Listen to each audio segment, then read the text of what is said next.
Installing C++ on Windows computer can be tricky. Mainly what we really want to install is GCC and G++. What is GCC? If you go to Google, it will tell you GCC is a GNU C compiler, and same for G++ is going to be the GNU C++ compiler. So these are the compiler that mainly people used for Linux-based systems. But what is our goal is, yes, of course, we can run this in a Linux-based system, but also we can also run this in Windows-based system. To do that, one of the popular coding IDE that we use is VS Code. So you can just type in Google VS Code download. You'll go to this site. I'll show you how this looks like. So the site is code.visualstudio.com/download. There is download option for Windows, Linux-based system, and also Mac. So it does support almost all types of operating system. Second thing you want to do if you're using Windows, it does support Windows 10 and Windows 11. And you can download and it will start. For my case, I already have installed it, so I'm not going to download and install. But if I do, I can just click on this one. This will start downloading, as you can see. So that's that.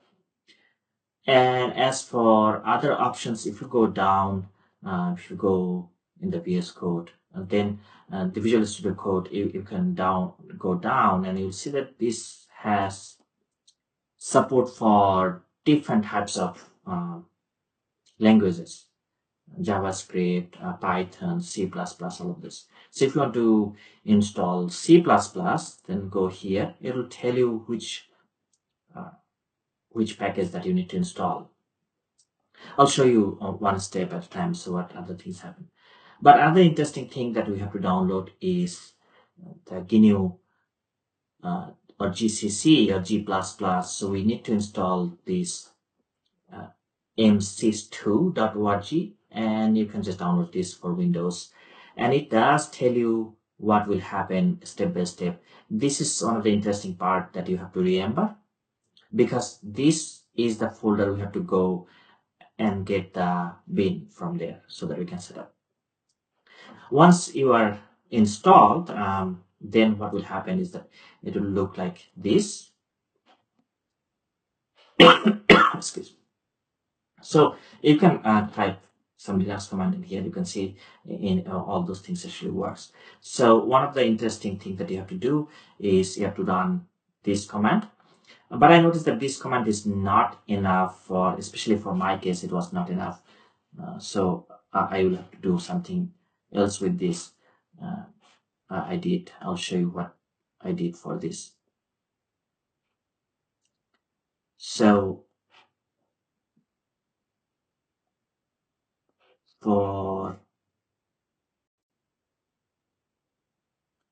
for my case, I typed up this command. This is a little bit different.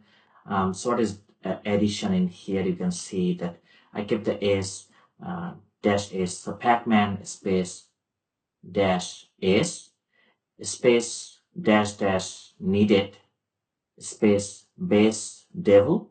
So base development space Ming GW dash W64. So similar to this whole thing that, but I did use a dash tool chain instead of GCC.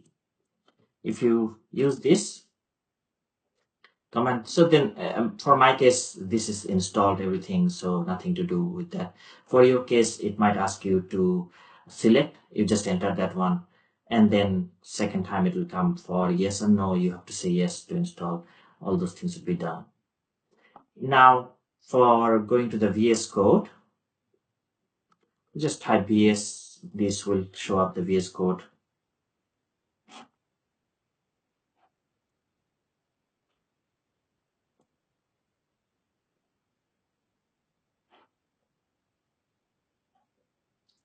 I'm going to show you the code file.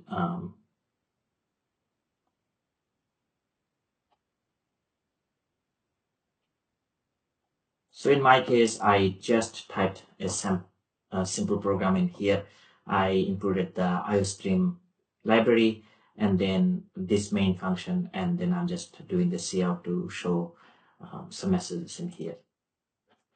Oh, by the way, as for the extension that I mentioned, which was shown in here, if you remember, I talked about the extension for this C++. So that one, if you type in, first click on this extension part, there are a lot of options. This part, then if you type C++, there are a lot of different things will be coming. You can click this one. You don't really, this is the one actually you're mentioning in the website, but you don't have to install that. Instead, you install the extension pack. If you install this, then this will install this software and this extension plus this extension. So this is a one shot for both of those things. I would encourage you to install the extension pack instead of just the extension. Then once you're done installing, what I did actually, I did not have this one open as I was installing these things. Once all those things are done, then I installed the extension pack. Then I went typing this code, and then if I run it, so say run C++ file. So this is where it's going to pick up your option. So that's, as you can see, it's working, and I can see I'll be able to see my work will be showing in here. So I'm going to run this.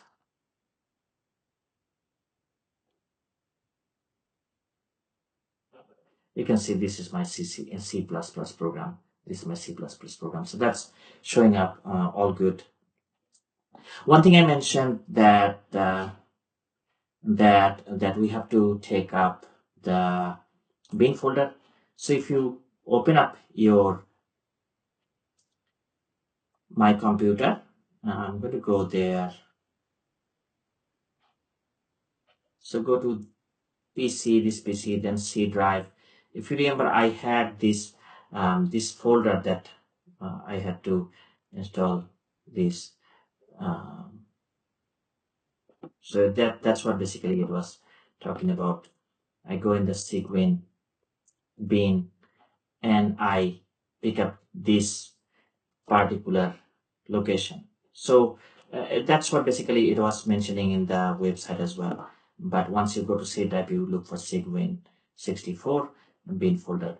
And then for the environment, you type env. So as you see that I use this environment variable, and then env was letting me have this. Then I click on that environment variable, and once I'm there, I will be able to find out all the environment variable. One of the thing that is important for me is path. So I went there. You can double click to be able to see it or what are the things. If you don't have this, I have added. If you don't have it, you might be just saying new and then you add that path. And if it was not the case, you can also create a new environment variable by saying path and then the path that you open up, you remember, is in the C drive / Segwin 64 / bin, and then say OK. My case, I already have it. I don't want to redo this part. So that's how you can install C++ in Windows machine and run it. And I showed you how program works. We'll talk more about this as we continue, but that's how you install C++ using VS Code on Windows machine.